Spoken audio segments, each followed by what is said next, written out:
আমরা dia college প্রশাসন বরাবরে আমরা একটি প্রস্তাবনা রয়েছে। আমাদের প্রস্তাবনাটা হচ্ছে এই, যারা 5 তারিখের পূর্বে অর্থাৎ 2024 5 আগস্টের পূর্বে যারা ডায়া কলেজে বিভিন্ন হলে অবস্থান করেছিল, সেই হলে থেকে তারা যারা ছাত্রলীগের কার্যক্রমের মধ্যে যাদের সংশ্লিষ্টতা রয়েছে তাদেরকে দ্রুত সময়ের ভিতরে হল থেকে বের করতে হবে। আমরা এর পূর্বেও এই দাবিটি কলেজ প্রশাসনকে জানিয়েছিলাম। আজকে আবারও আনুষ্ঠানিকভাবে আমাদের বক্তব্য আমরা ক্লিয়ার করেছি।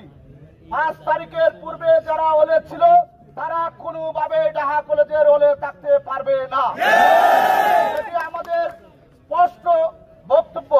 আমি আপনাদেরকে বলতে চাই, আপনারা কলেজ প্রশাসনকে আমরা আনুষ্ঠানিকভাবে জানিয়েছি এবং আজকে আমাদের এই সমাবেশ থেকে আবার আমাদের এই বক্তব্যটি পুনর্ব্যক্ত করলাম।